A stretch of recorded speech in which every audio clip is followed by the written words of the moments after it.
Good morning, students. Today we will do your remaining part of lesson 8, the lesson 7, sorry, the revolt of 1857-58.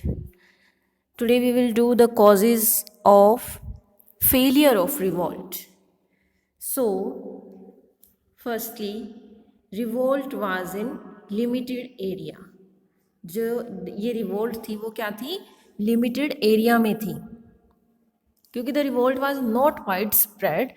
जो कुछ areas ही थे, जैसे Sindh, Punjab, Rajputana, Kashmir and mostly northern eastern state, इसमें इन्होंने part नहीं लिया था। और जो सेंट्रल और नॉर्दर्न इंडिया के कुछ पार्ट्स थे उन्होंने ही पार्ट लिया था। और जो सिख्स थे, गोरखास थे, उन्होंने बल्कि इन्होंने रिवोल्ट में पार्ट नहीं लिया था। सिख्स और गोरखास ने इन्होंने ब्रिटिशर्स की हेल्प की थी।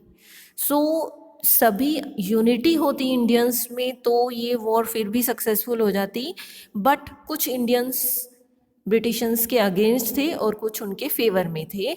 सो that is the cause that the revolt was not successful.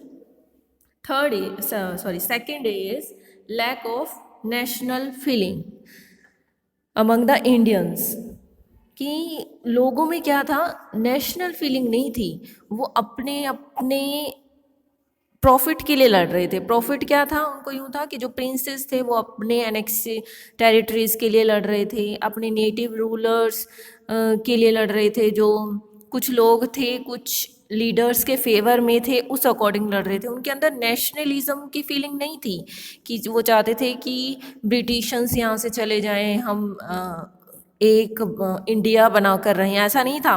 क्योंकि उस टाइम इंडिया भी बटा हुआ था अलग अलग टेरिटरीज में, वहाँ अलग अलग जो प्रिंस थे उनका रूल था। ओके, सो ये भी एक रीज़न बना रिवोल्ट के फेल होने का। Third is lack of leadership, कोई लीडर नहीं था। रिवोल्ट में जो लोग थे उनका लीडर कौन था, ये बहादुर शाह जफ़र। ओके, वो कोई ज़्यादा मोटिवेट नहीं कर रहा था जो इंडियन सोल्जर्स थे उस टाइम उनको।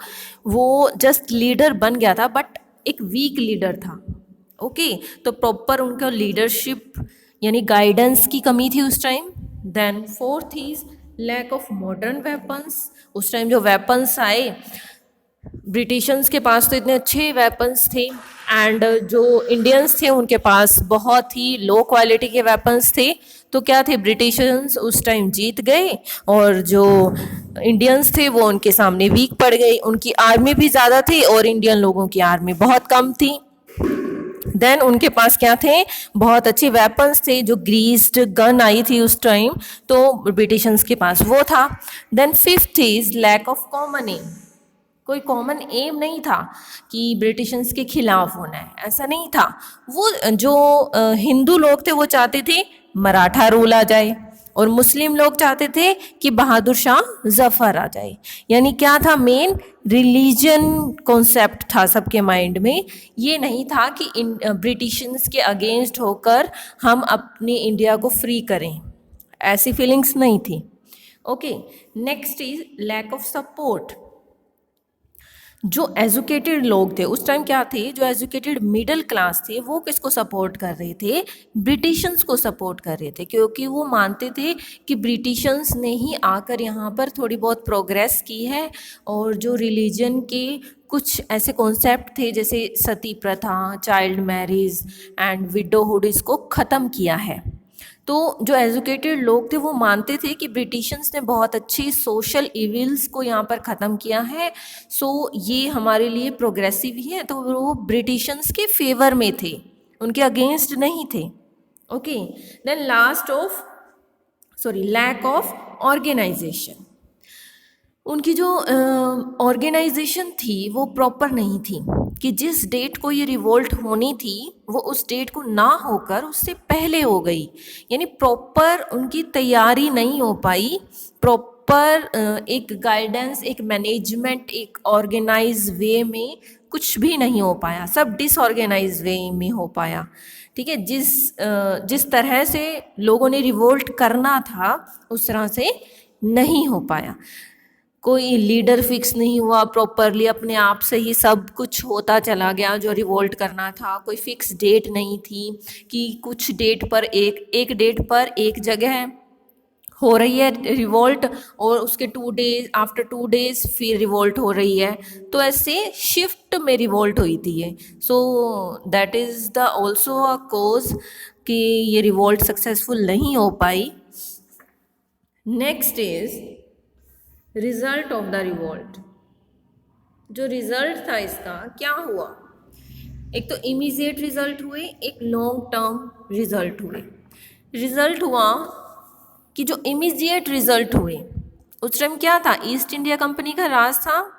ब्रिटिशर्स जो ईस्ट इंडिया कंपनी थी ट्रेड करने आई थी हमारे इंडिया में, उसका राज था।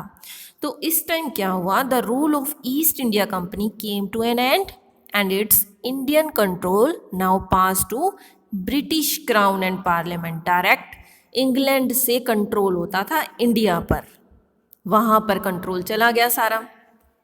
वहाँ विक्टोरिया क्वीन कौन थी वहाँ की, क्वीन विक्टोरिया, वो इंडिया को हैंडल करने लगी, वहाँ से रूल करने लगी। देन वो क्या करती थी, गवर्नर जनरल को भेजती थी इंडिया में कंट्रोल करने के लिए, एक इंस्पेक्शन पे भेजती थी जिसको बोला जाता था viceroy. Okay, the Indian Prince were assured. इस टाइम एटलीस्ट यूँ हो गया था कि इंडियन जो प्रिंस थे उनको एश्योर कर दिया गया, the policy of annexation was to be given up, कि ज़बरदस्ती ब्रिटिशर्स आपके लैंड है, आपके टेरिटरी है, उस पर कब्ज़ा नहीं करेंगे। एंड उनको अडॉप्टेड सन की भी एक्सेप्टेंस मिल गई, क्योंकि पहले क्या था, डॉक्ट्रिन ऑफ लैप्स के थ्रू अडॉप्टेड सन नहीं हो सकते थे, वो ऑटोमेटिकली कहाँ चला जाता था, ब्रिटिशर्स के अंडर चला जाता था वो टेरिटरी। बट अब क्या हो गया, अडॉप्टेड सन एक्सेप्ट किए जाने लगे and full religion freedom was guaranteed to the Indian people. कि पहले क्या था, जो क्रिश्चियन बनने के लिए फोर्स किया जाता था हिंदू मुस्लिम्स को, बट अब रिलीजियस फ्रीडम हो गई, कोई भी हिंदू मुसलमान अब ज़बरदस्ती नहीं है किसी के साथ, कोई भी रिलीजन कोई भी अपना सकता है। Then the people of India was assured of not being discriminated against on ground of colour and caste and religion. किसी के ऊपर लेबल नहीं लगाया जाता था कि इस कलर के लोग हैं, इस कास्ट के लोग हैं, या इस रिलीजन के कोस्ट हैं तो इस लेवल तक ही रहेंगे। सोशल लेवल या जो एम्प्लॉयमेंट होती थी तो उसमें कुछ ऐसी डिसइक्वलिटी नहीं होती थी, इक्वल था सब कलर, कास्ट और रिलीजन के बेस पे। देन लॉन्ग टर्म रिजल्ट, इसमें क्या हुआ, the British loss their faith in Indian subjects. जो ब्रिटिशन्स थे उस टाइम उन्होंने इंडियन सब्जेक्ट में विश्वास करना बंद कर दिया, कि उनको एक गैप आ गया था ब्रिटिशन्स और इंडियंस के बीच में, कि जो ब्रिटिशन्स थे वो ये मानते थे कि हमने इन पर हम जीत गए हैं इनसे, तो वो मास्टर हैं और जो इंडियंस हैं वो स्लेव्स हैं। एक रिलेशनशिप में उनके गैप आ गया था मास्टर और स्लेव का। और मोस्ट इम्पोर्टेंट आउटकम क्या आया इसका, कि इंडियंस के दिलों में ये नेशनलिज्म की फीलिंग आ गई थी कि ब्रिटिशर्स के अगेंस्ट ही जाना है हमने। ठीक है, फ्रूटफुल रिजल्ट कब आया, 1947 में, यानी 1857 में ये बीज बो दिया गया था कि हमें फ्रीडम लेनी है, ब्रिटिशर्स के खिलाफ हैं हम, गुलाम बने हुए हैं, हमने आज़ादी हासिल करनी ही करनी है। तो ये फ्रूटफुल रिजल्ट कब आया, 1947 में। तभी तो इसको ये आज़ादी की फर्स्ट लड़ाई कहा जाता है। It was the first war of Indian independence. Okay, next हम नेक्स्ट वीडियो में करेंगे। Till then keep learning at your home students. Bye all of you, take care.